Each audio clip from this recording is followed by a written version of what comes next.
Shalom, meus amigos, um bom dia a todos vocês. Ao pôr do sol do dia de hoje, nós iniciamos a celebração de Shevish El Pesach, a 7ª noite de Pesach. E, naturalmente, ela vai terminar ao pôr do sol do dia seguinte.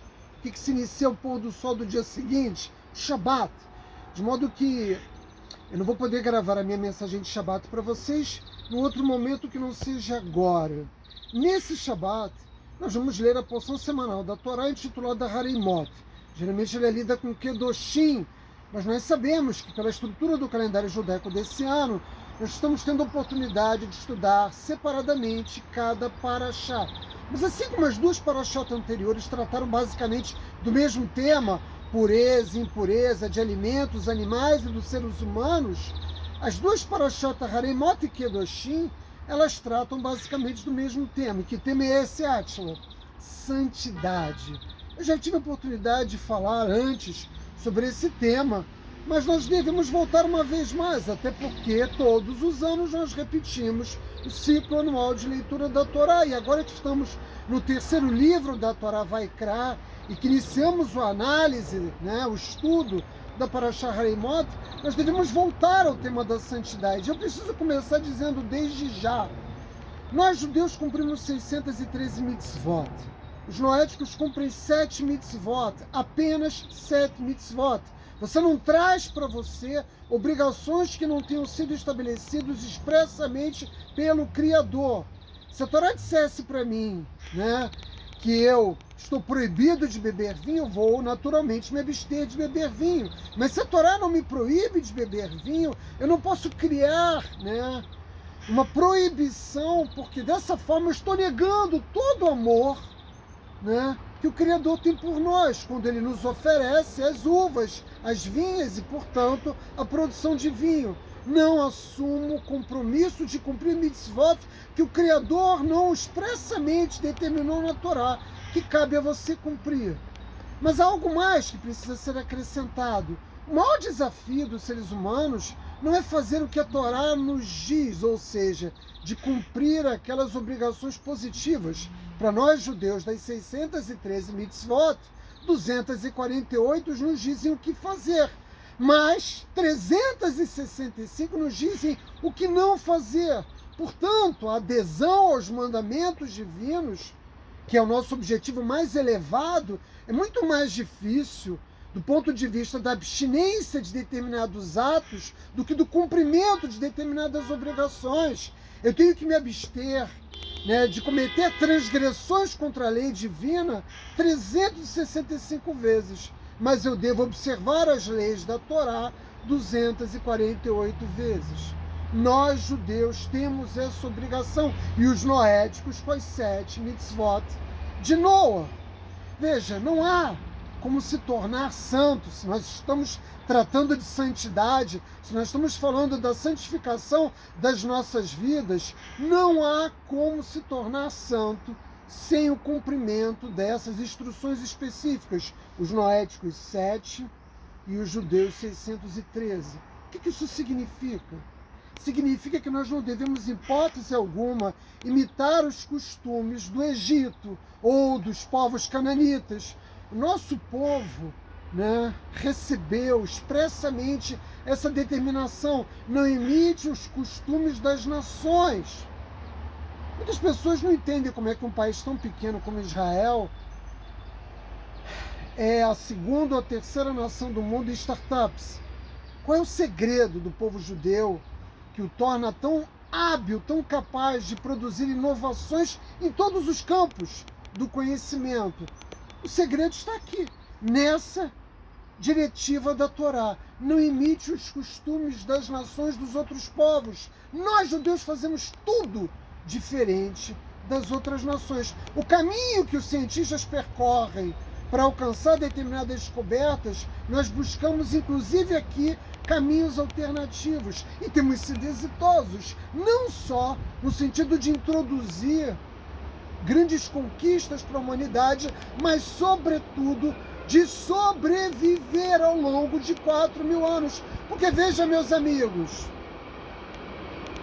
é tentador servir as massas, abraçar o que está na moda, fazer aquilo que os outros fazem. Eu nasci no Brasil, vivi 40 anos no Brasil, para mim seria muito mais fácil seguir o fluxo, seguir o ritmo, me comportar como é o comportamento mediano do brasileiro. E isso vale para um judeu em qualquer parte do mundo, não importa onde ele se encontre. Nós não devemos reproduzir os hábitos, costumes, valores, padrão ético e moral de qualquer outra nação. Por quê? Porque os nossos valores, a nossa identidade ética está enraizada no Sinai, está enraizada na Torá. E a Kadosh Baruch Hu nos adverte na Torá em diferentes momentos disso. Não imite a prática das nações no qual nós eventualmente venhamos habitar. A Torá diz em que habitamos, né? Mas é preciso lembrar que mais de 2000 anos se passaram. 3.300 da entrega da Torá, mais de 2000 quando o nosso povo foi disperso pelo mundo. Nossa identidade, eu insisto mais uma vez, está enraizada, ancorada no Sinai, na Torá. E o mais importante de tudo, ela não pode ser modificada. As leis das nações estão sempre em constante mudança.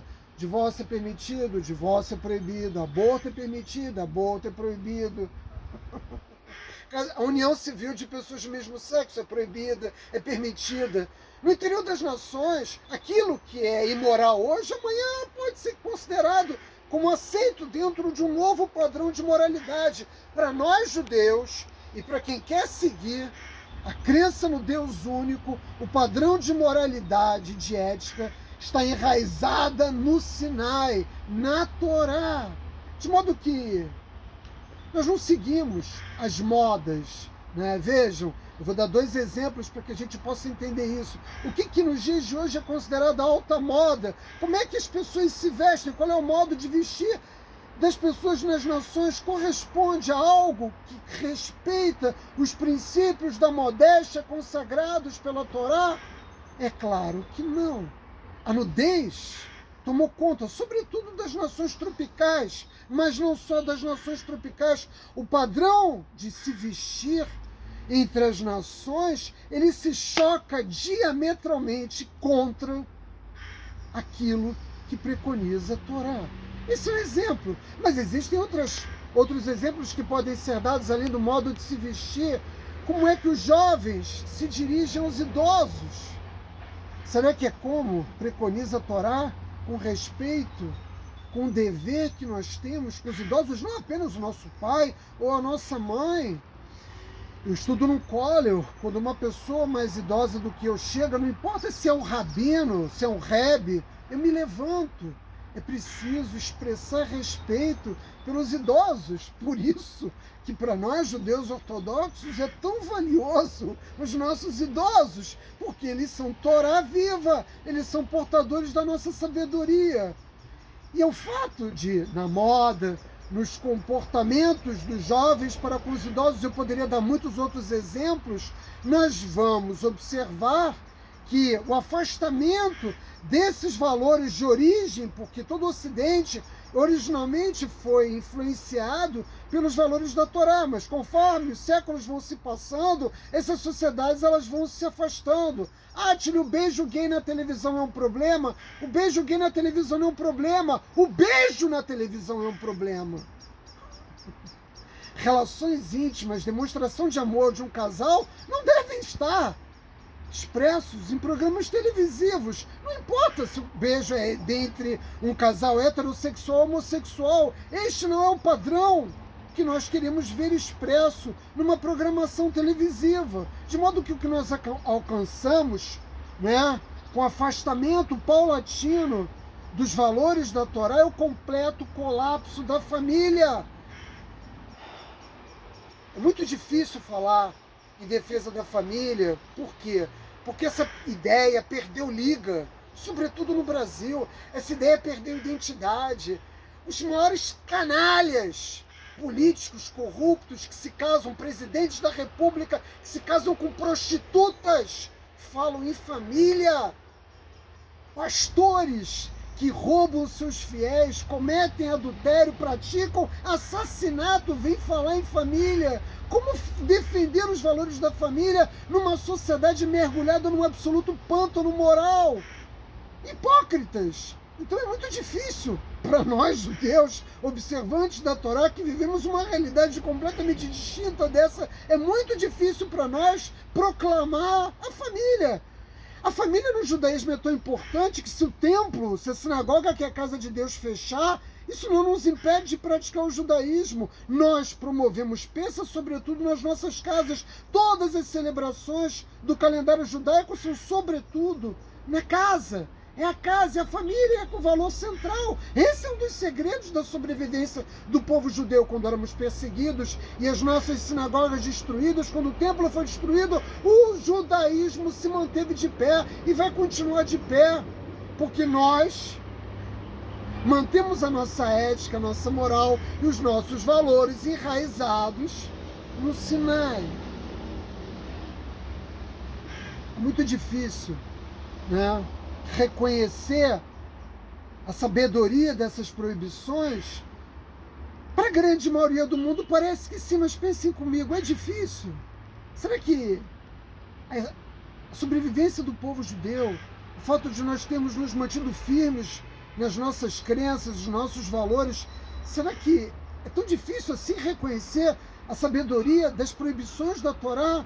Eu acho que não, mas é evidente que não é conveniente, não é agradável. As pessoas não querem viver dessa forma. Eu entendo, elas não querem. É muito mais fácil viver de outra forma. É muito mais fácil ignorar as proibições da Torá. Veja, eu estou voltando a proibições. Nós temos muito mais proibições, né? Ou seja, mitzvot de não fazer do que as mitzvot de fazer. Mas a Torá é muito clara e expressa. Não siga seus costumes. Foi assim que nós sobrevivemos à investida da assimilação. Quando eu continuo me vestindo dessa forma, quando eu continuo rezando 3 vezes ao dia, quando eu continuo valorizando a minha família, então o meu tempo é dedicado à família e não a sair para ir para o bar, passar a noite na esbórnia, me dedicar, enfim, a hobbies que me afastam do lar, me dedico aos meus filhos, eu vivo o prazer e a felicidade na companhia daquelas pessoas que amam. O que eu disse para vocês ontem? Que nós devemos nos esforçar para reforçar o nosso relacionamento com as pessoas que importam para nós, pai, mãe, irmãos, filhos, amigos, cônjuges, Deus. Mas os amigos precisam compartilhar com você dos mesmos valores.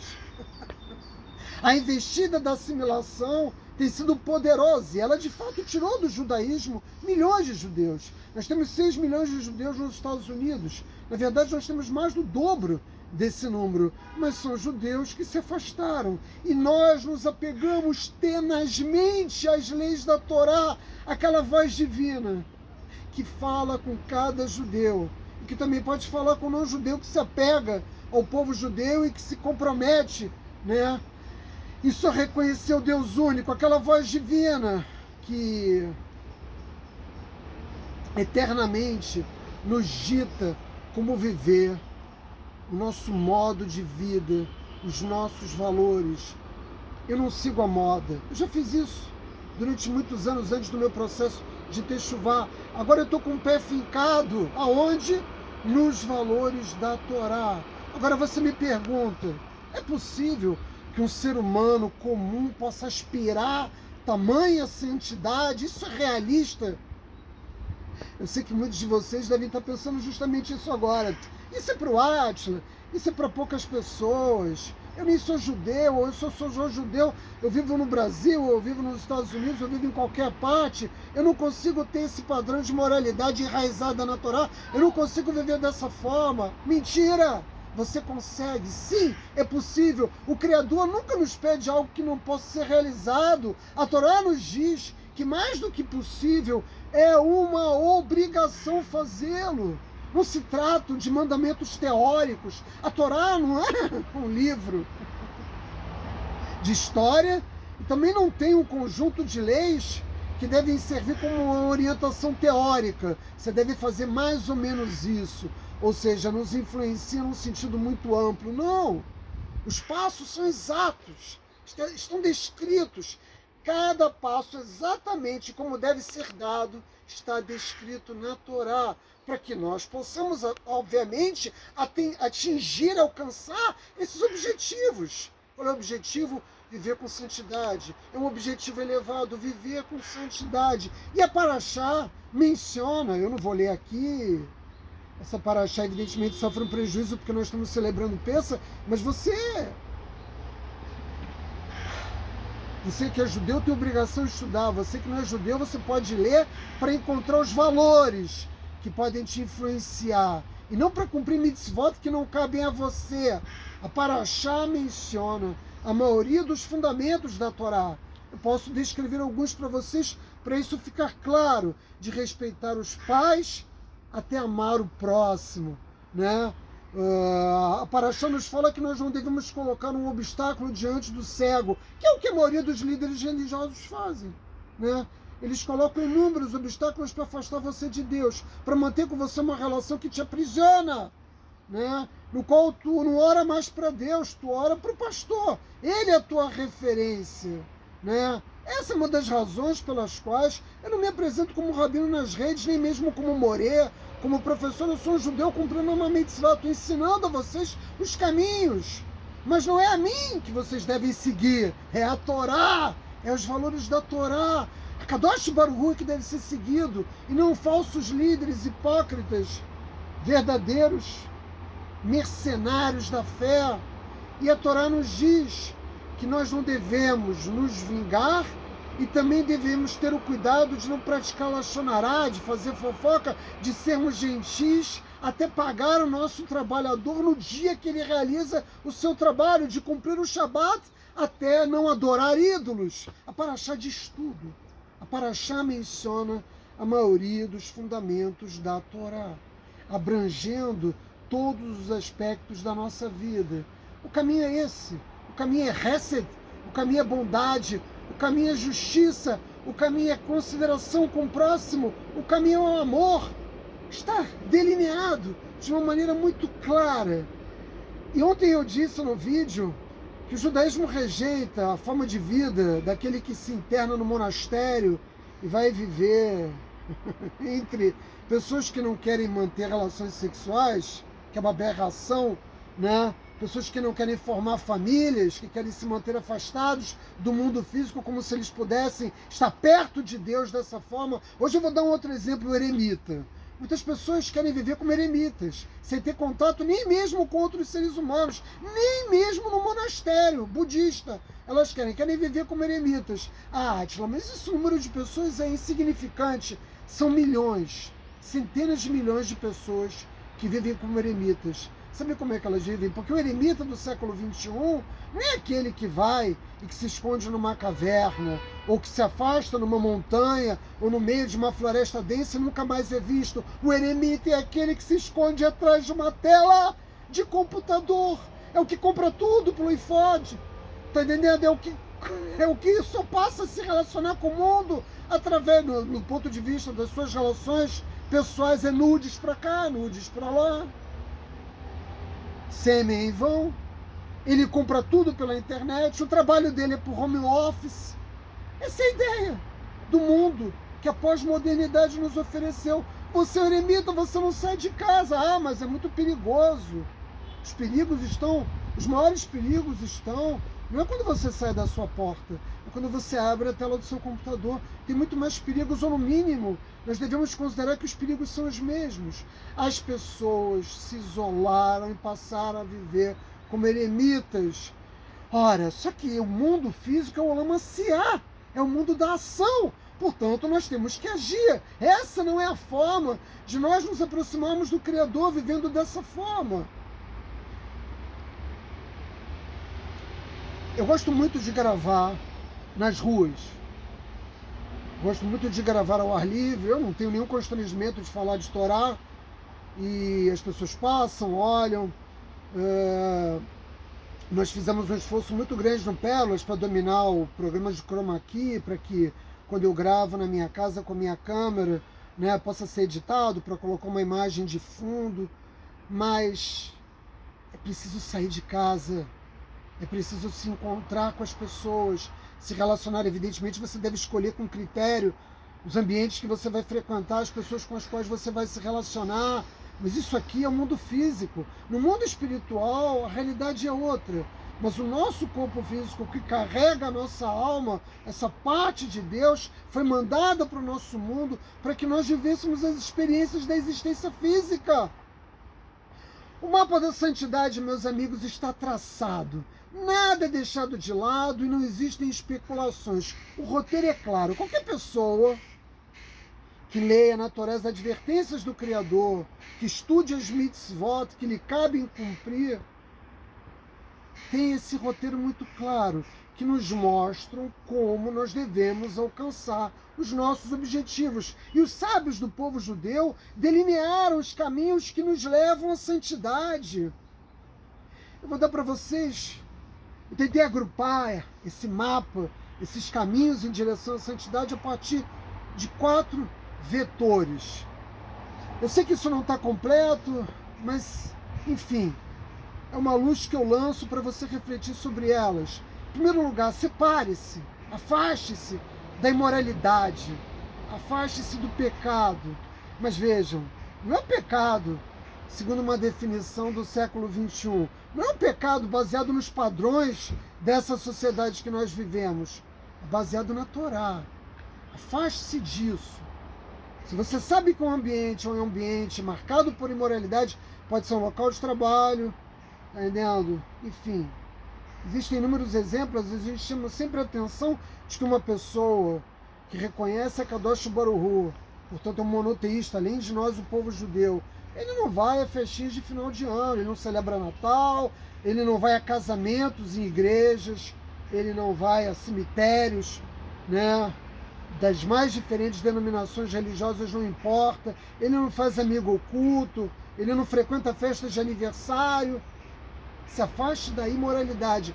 A Torá preceitua quais são as celebrações, né, que são realmente relevantes, que são significativas. Afaste-se completamente disso, mas sempre orientado pelo padrão estabelecido pela Torá. Santifique-se com aquilo que é permitido. Comer é permitido. Nós, judeus, temos uma dieta kasher. Se você não é judeu, não coma kasher. Isso não faz nenhum sentido. Você não está proibido, mas isso também não te traz nenhum benefício. Se você pode comer camarão, egg, cheeseburger, bacon, não é porque você deixar de comer por razões espirituais, religiosas. Você pode deixar de comer porque você se tornou vegetariano ou porque você reconhece que isso não faz bem para a sua saúde. Mas a dieta do povo judeu não tem nenhuma razão física. Não tem, né, nenhum dano físico ao corpo de um judeu que come um pedaço de bacon. O prejuízo é espiritual. O não-judeu não tem essa proibição. Então santifique-se com o que é permitido. Então, Átila, eu posso comer o que eu quiser. Sim, você pode comer o que você quiser, mas não seja guloso, né? Faça isso com moderação. É isso que a Torá preceitua. Átila, eu não quero ser um consumista. Você pode fazer compras. Você pode ir a um shopping. Eu falei para vocês no vídeo passado, há 2 dias atrás eu fui conhecer o Design City, que é um shopping de interiores, maior, criado em Israel, construído inclusive com recursos de um judeu ortodoxo. 1 bilhão de shekalim foi gasto.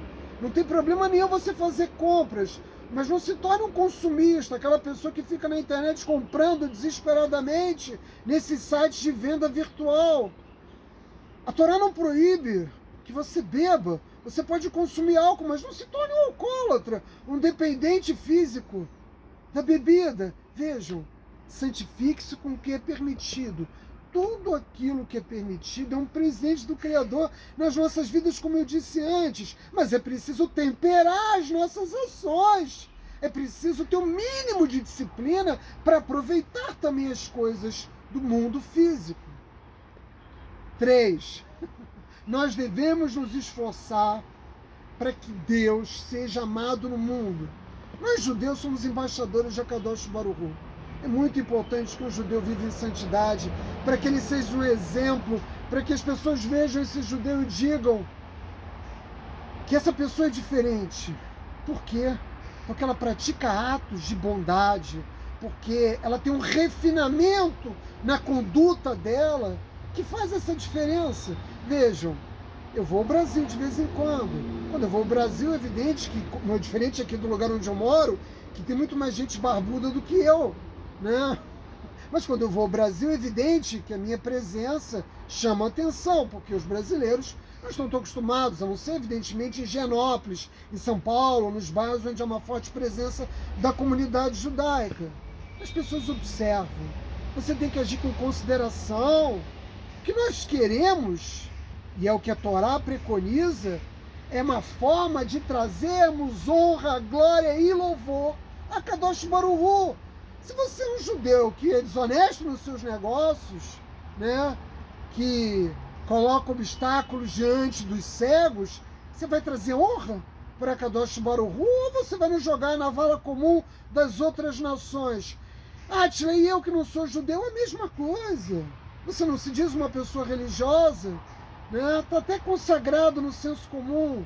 A pessoa vai ao culto e quando ela sai, chuta o gato, trata mal o porteiro, não dá bom dia para ninguém. Essa pessoa pode ser um embaixador, comete adultério. Essa pessoa pode ser um embaixador de Akadosh Baruch Hu no mundo. É por isso que é tão difícil falar em Deus. Deus com D maiúsculo. É tão difícil falar no Criador dos mundos que as pessoas não querem ouvir, porque elas olham os líderes religiosos e elas têm nojo, asco, das pessoas que falam em nome de Deus. O líder religioso vai lá, comete adultério, ele compra o marido da mulher que cometeu adultério com ele, depois ele compra o delegado da polícia que foi, né, chamado para impedir que ele fosse chantageado, e depois o outro delegado da Polícia Federal, e no final o líder religioso compra meio mundo para manter a mentira dele, né, para manter oculto, e no final não consegue, evidentemente, porque a verdade sempre vem à tona da sua transgressão, né, do ato de adultério da mulher com a qual ele manteve conjunção carnal. No caso dele não é adultério, porque ele não é casado, que é outra aberração, abstinência sexual, né, como preconizado por algumas denominações religiosas. Nós estamos aqui no mundo para criar famílias, para trazer almas ao mundo. Primeira mitzvah da Torá é qual? Nos reproduzirmos, sermos parceiros do Criador na criação do mundo. Para isso nós temos que ter filhos. Como é possível ser exemplo para os outros se você não é honesto? Se você não cede o lugar na vaga de estacionamento, se você pula o teu lugar na fila, no banco, como é que é possível se você não dá bom dia para os teus companheiros de trabalho, entendem? Para ser representante de Deus no mundo, tem que agir com santidade. E assim como Deus é compassivo e misericordioso conosco, vejam, você não é um pecador, você não comete transgressões, todos nós cometemos transgressões. Não pensem que eu também não cometo, também cometo transgressões. Por que nós pedimos a Kadosh Baruch Hu que nos perdoe? E assumimos o compromisso em Techuvá de corrigir as nossas ações. Ora, quais são os maiores atributos de Kadosh Baruch Hu nas nossas vidas? Ele é compassivo, ele tem compaixão, ele é misericordioso. Nós temos que imitar. Se nós queremos ser Betzel Elohim, a imagem de Kadosh Baruch Hu no mundo, nós temos que imitar essas qualidades que o Criador emula no mundo através da sua Torá Kedushá. Você não pode buscar o perdão se você não dá o perdão. Pais e filhos que se separam, cônjuges que estão afastados, vivendo na mesma casa, mas numa guerra entre sexos. Um irmão que odeia outro irmão. São tantos exemplos. São 3 palavras. Eu te perdoo. Perdão existe para ser concedido. Não é conestar com o que está errado, né? Não é bater palma para a imoralidade e dizer eu te perdoo por tudo. Não é isso. Nós temos que ter o pé firme, como eu disse já umas 4 vezes hoje, enraizados nos valores da Torá. Mas nós precisamos agir com compassividade se nós desejamos que o Criador se comporte dessa forma conosco, porque, como eu sempre digo, e muitos shurim me dá, que me dá, medida por medida, você vai receber aquilo que você oferece ao mundo.